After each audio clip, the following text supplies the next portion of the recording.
I want the wisdom again, which is the applied knowledge. I don't want somebody that's, hey, I've got 3 PhDs in, emotional intelligence, behavioral, psychology and behavioral science. Like I want application in their own life to be, even more specific. Because again, there's another thing about, hey, well, yeah, I've done, here's another one. I've done coaching. I've been a coach for a number of years. But are you getting coaching? And I'm still getting coaching. And so, anyway, so I had a chat with him. I just said, bro, there's a big difference between certifications and being emotionally healthy. And he said, no, he said, great point. I want both. And I said, super cool. I can totally, rock with that. And so I'm going to give him, guidance and stuff in both those. But I said, don't be deceived by what society says is important. Uh, I don't even have any professional right at this point, and haven't had. I've been a coach for a long time, but I don't have any professional coaching certifications. It's just one of the areas that God has blessed me in that I'm good at, that I can get people results in their lives. And I have no professional certification. I've been doing it for many, many years and thousands of hours. And be careful about getting caught up on what society and culture says is important. Is it really? Just because society and culture says it's important, is it? Is it important?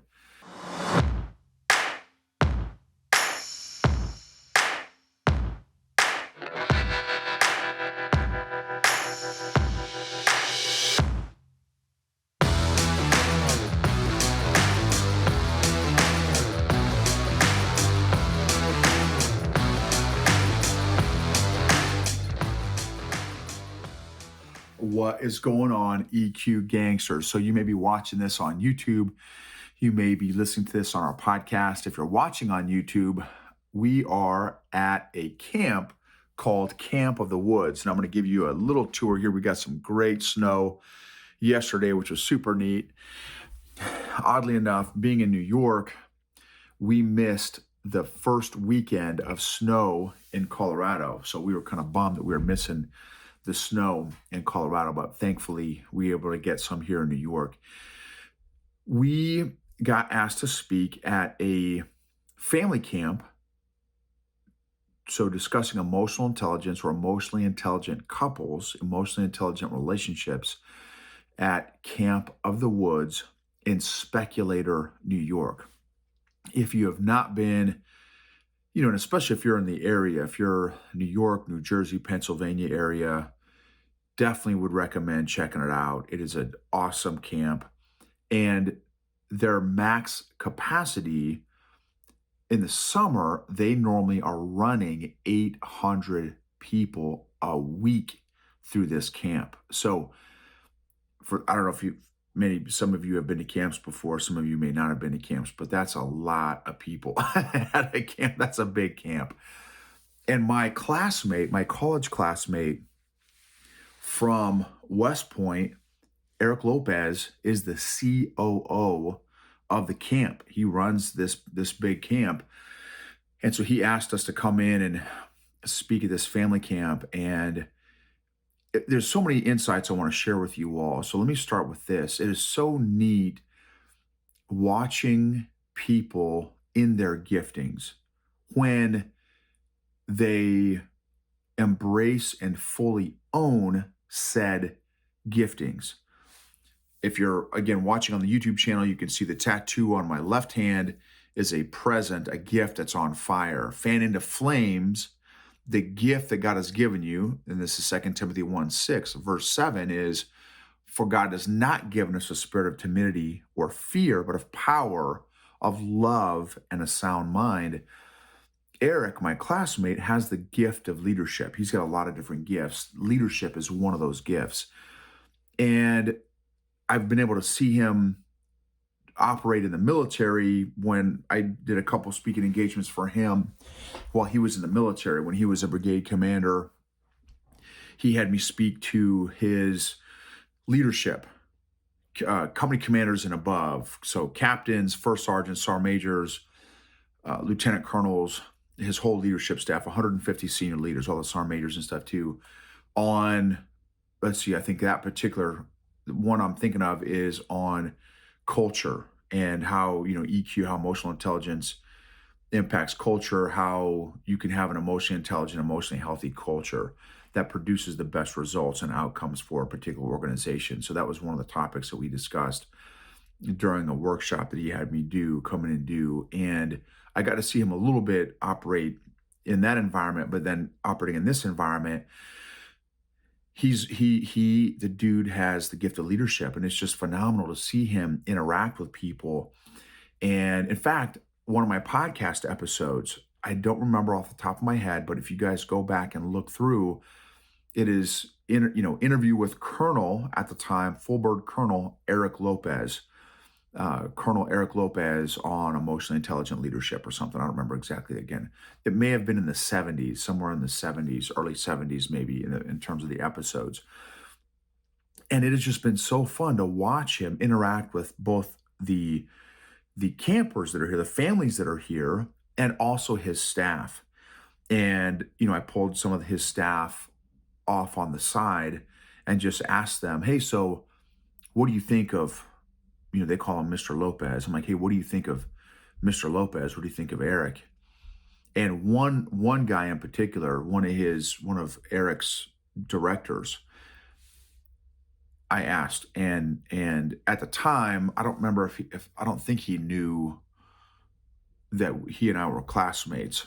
He knew I was one of the speakers coming in speaking at this family camp, but I don't remember if I had told him or not yet what my relationship with Eric was. And he said, man, he's been a godsend. And I said, okay, well, why do you say that? He said, well, because of his leadership. And I said, okay, well, why do you say that? He said, well, this camp has desperately needed just more leadership. And, you think about it, what organization doesn't need more leadership, or even, like even more emotionally intelligent leadership or more empathetic leadership? And the way Eric it's just, again, it's just amazing. Like his observations. Here's an example.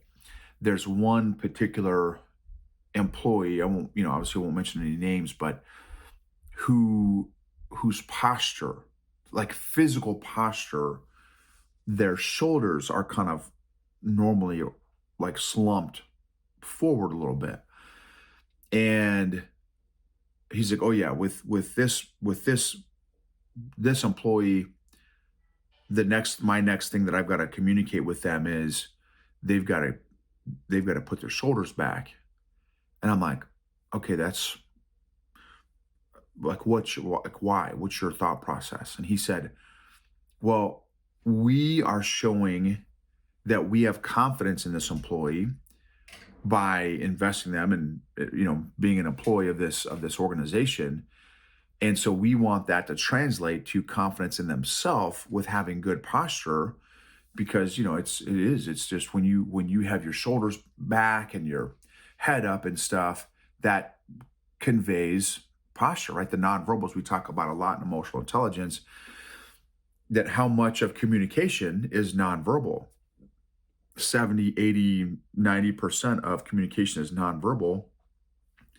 So that is one of those nonverbals that is powerful communicator. And if, as a camp, we're interacting with all these different campers and families and that kind of thing, we want to convey confidence in the service that we provide to those people that come into our organization and interact with our organization. And anyway, I just thought, wow, that's, and of course that may sound like, oh yeah, well, that's obvious, but it was just neat to hear him kind of communicate and elaborate on his thought process there, that the organization is showing confidence in that particular employee or in employees, and we want those employees to have confidence in themselves and the gifts that they bring to the table.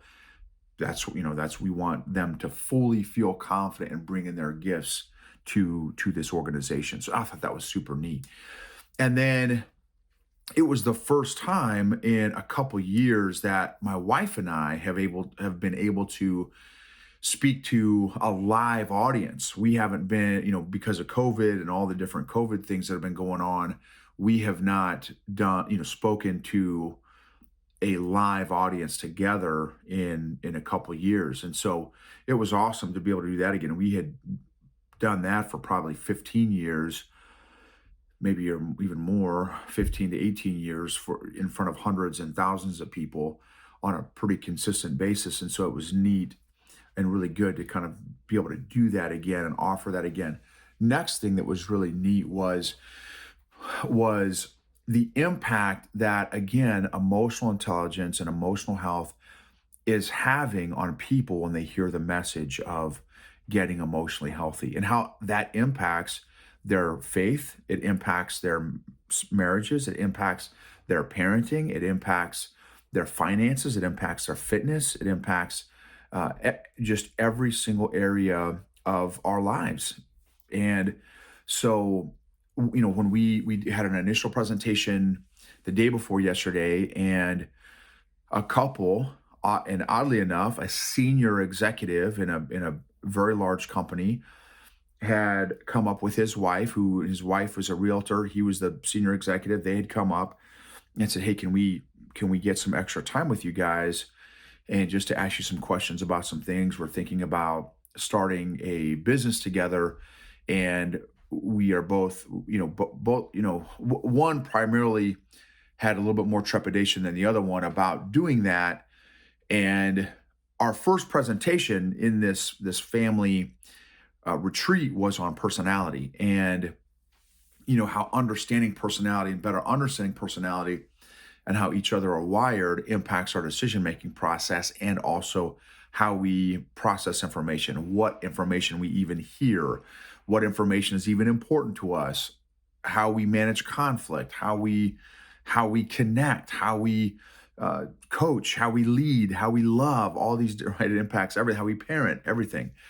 And then how EQ impacts personality. You have emotionally healthy versions of personality, you have emotionally unhealthy versions of personalities.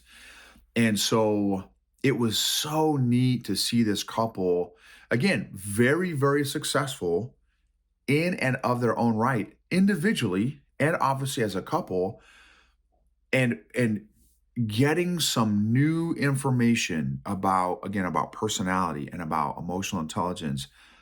And and then the other cool thing was them being able to watch a couple, Kathy and I, model what we were teaching them and sharing with them. It added credibility to the message. And I told him, I said, "Hey, look, you've been a corporate exec for 40 years. This guy has been a corporate exec, senior corporate exec for 4 decades." And I said, "Look, you're probably used to hearing, you know, experts, PhDs from Ivy League schools and all this stuff." I said, I don't, that's not me. I don't have that background." And he said, "Man, what you've got is wisdom. Like and you said, dude, self-admittedly, you said that you've done it wrong for most of my life, which I have. I've done this wrong most of my life. And so now to finally be in a spot where I'm doing it much better." Now, again, and you guys have heard me say episode after episode, I'm emotionally healthier. I've never said I'm emotionally healthy, right? Because I think it's an ongoing, process. And he said, "So I would much rather get coaching from someone like you, that knows what wrong looks like, and through your own application, uh, is has now applied it in your own life and have figured out how to do it right now." And um, so that was really neat. And so there's a potential for that maybe to turn into some maybe ongoing coaching. There was another executive who came up and said, completely unrelated to the first couple, another executive came up, "Hey, there's the CTO, I answer to the CTO, and then there's me. And what, I am very self-aware." He was melancholy. He's probably melancholy choleric as his personality. Or for my disc people, he's conscientious dominant personality. And he said, I'm very self-aware, but then that's where it ends. He said, my self-management, he said, is I've got a lot of room to work on my self-management. He said, specifically with those above me, those in authority. And so I'm already doing my coaching hat is on, right? Is almost always on. And so I'm like, okay, this has got to be some, so, again, it's all of us have our, you guys have heard me say this a lot too. We all develop our emotional foundations from our childhoods. And so I'm thinking, okay, what was it in his childhood that led to this dynamic? And almost after I thought it, I didn't say anything. Almost after I thought it, he said, and I know it's because of my daddy issues. I know that, because of how my dad treated me and handled me, that's probably why I'm hypersensitive to authority. And he said, man, my I just have a very, very, very short fuse when it comes to people in authority. And he said, but I know it, but I don't know what to do about it. I have no tools. And I'm like, oh man, I've got a lot of stuff for you. Because again, that was me. That was totally me. I would go from zero to Hulk mode, from Bruce Banner to Hulk. In the movies, right? It takes, I don't know, 5, 10, 15 seconds for Bruce to turn into Hulk. For me, prior to my emotional growth journey, it would take me zero point 0.3 seconds to go from Bruce to Hulk. Embarrassingly, I'm not proud of that. That was just how bad I was. I had no processing time. There was no buffer time. It was stimulus and immediate reaction. And so it was, I mean, literally like pulling the trigger, and that round immediately came out of the barrel emotionally for me when I was emotionally unhealthy.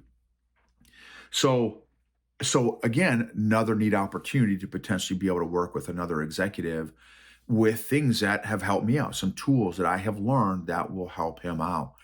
And I'm excited, man. I'm so excited because this is going to change every area of his life. This guy. That's the beautiful thing about, letting God into your emotions and starting to, because he's, again, for me, in my opinion, my beliefs that, God created us, God created our emotions, and just that none of us have been trained on it. None of us have been trained on how to identify, work with, manage, process our own emotions. And so this information that I have been learning has been life transformational, and not just learning, but applying for me as well. The next thing that's happened over this weekend, a buddy of mine reached out to me and said, Noble, I want to learn more about emotional intelligence. Tell me all the certifications I can get to learn more about it, because I want to start getting certified. And I said, bro, I said, first, I need some more understanding. I need to understand more of where you're coming from, because I said there's a big difference between knowing emotional intelligence and applying emotional intelligence. I gave a presentation. I think you guys have heard me talk. In fact, one of the recent episodes, I talked to a whole group of folks that have been trained in emotional intelligence. They were not applying emotional intelligence. They were not emotionally healthy. Some of them were more than others, but they were not, none of them, based on some of the comments and some of the responses to some of my questions, were on a consistent emotional fitness program. And you can tell by how people talk, how they respond to different things, how they communicate. You can tell someone's emotional health. When you're around this content and when you're working on this stuff yourself on a regular basis, on a consistent basis, in my case, on a daily basis, you can tell when someone's emotionally healthy and when someone's not, or when, the degrees sometimes of emotional health. Even though most of us are masters at, coping and surviving, and all our facades that we put on to protect our fig leaves, our emotional fig leaves, to use again, a Bible analogy with Adam and Eve when they ate from the tree of good and evil, right, in Genesis 1 or 2 or 3, maybe it was. And and all of a sudden they realized, oh snap, we're naked. They put fig leaves on, right, to cover themselves up, to hide, because they were embarrassed. And we've been doing that as a society, as a human race, ever since then, trying to put on all these facades, all these fronts to hide our true selves, right? The imposter syndrome, or God forbid, someone knows that we struggle with stuff, or we're working on stuff, or we have issues that we're working through. And And so anyway, I said, bro, like, which I said, here's just based on my last 4 years of being in this space, what you don't want to be is the emotionally intelligent certified guy that's emotionally unhealthy. There's nothing worse, dude. For me, there's nothing worse than a personal trainer who weighs 600 pounds and has, 87% body fat. There's just nothing worse than that. There's nothing worse for me than somebody who's teaching me Chinese who doesn't know Chinese, who doesn't speak Chinese, but they have a PhD in Chinese. They just can't speak it. They've never spoke it. They don't, but they can teach it, but they've got a PhD in it. For me, I'm not, you know, uh, for me, when it comes to emotional health and emotional intelligence, certifications and degrees. Now, if you are also have been on your own personal growth journey and are on your own emotional growth journey and emotional fitness journey with your degrees in emotional intelligence, super cool with that. Super cool with that. So both and super cool with that. One or the other, not cool with that. Me personally. Some of you may be cool with that. For me, I want application way more than knowledge. I want the wisdom, again, which is the applied knowledge. I don't want somebody that's, hey, I've got 3 PhDs in, emotional intelligence, behavioral, psychology and behavioral science. Like I want application in their own life to be, even more specific. Because again, there's another thing about, hey, well, yeah, I've done, here's another one. I've done coaching. I've been a coach for a number of years. But are you getting coaching? And I'm still getting coaching. And so, anyway, so I had a chat with him. I just said, bro, there's a big difference between certifications and being emotionally healthy. And he said, no, he said, great point. I want both. And I said, super cool. I can totally, rock with that. And so I'm going to give him, guidance and stuff in both those. But I said, don't be deceived by what society says is important. Uh, I don't even have any professional right at this point, and haven't had. I've been a coach for a long time, but I don't have any professional coaching certifications. It's just one of the areas that God has blessed me in that I'm good at, that I can get people results in their lives. And I have no professional certification. I've been doing it for many, many years and thousands of hours. And, be careful about getting caught up on what society and culture says is important. Is it really? Just because society and culture says it's important, is it? Is it important? So anyway, but again, in his case, he's like, yeah, great point. I want both. So again, I'm going to be able to help him out with both of those. Okay, and then the last one that was really exciting for me over this weekend was somebody sent me a text from that uh, normally in the past would have sent me through the roof. Uh, and so I won't go into a whole lot of detail. I will just say that normally if I had gotten this message, I would have absolutely gone through the roof, and again gone from zero to Hulk mode, and I would have reacted, not responded. It would not have been thoughtfully. It would not have been from a place of emotional health or emotional intelligence, and I would have absolutely gorilla stomped this text response back, and which would have led to a guerrilla response back, right? And now we're in a full blown, intense family fellowship, so to speak, and debate and argument, all because I would have been coming from an emotional, unhealthy place, and yeah, so and I didn't respond like that at all. In fact, what was so awesome was it barely even, like, so on a scale from 1 to 10, if previously 3 years ago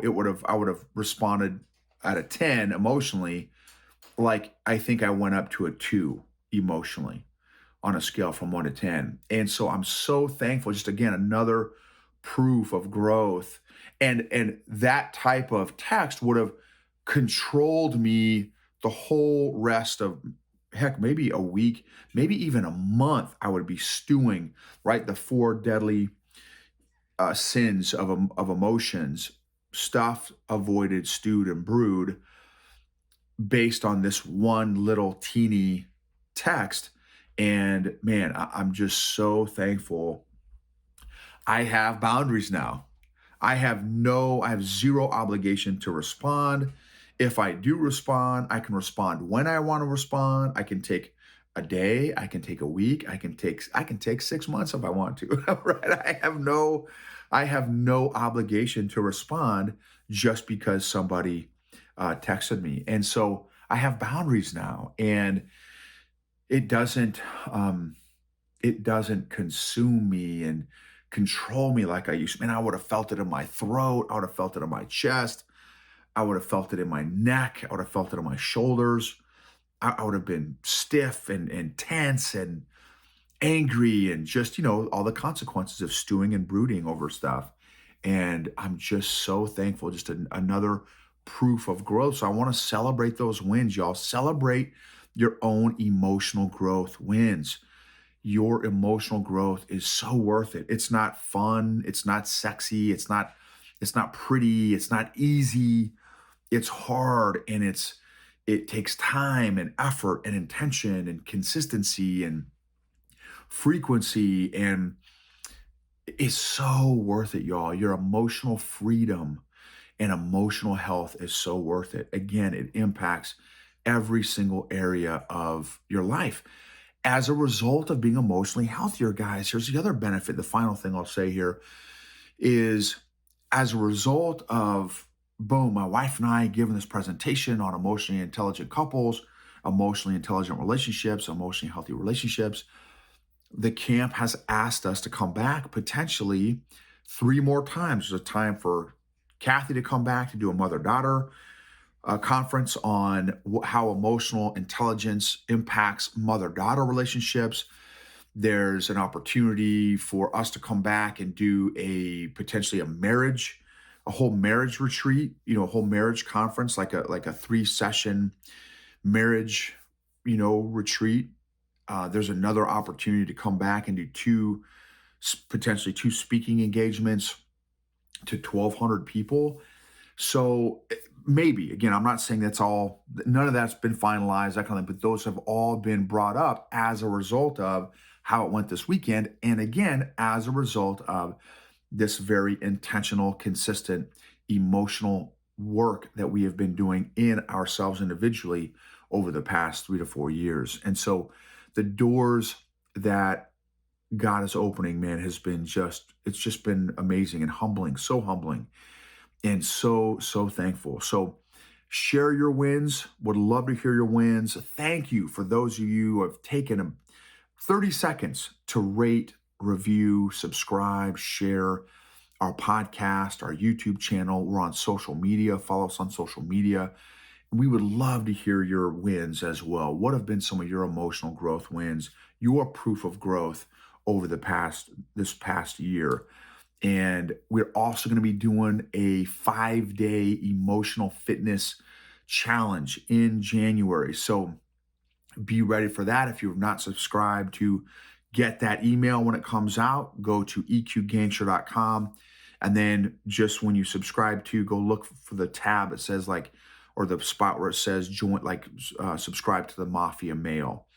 And that'll put you on our mailing list so you can get the info on when we're going to do that 5-day kind of emotional fitness challenge. So in January, you guys are amazing. Remember, emotionally healthy people help heal other people emotionally.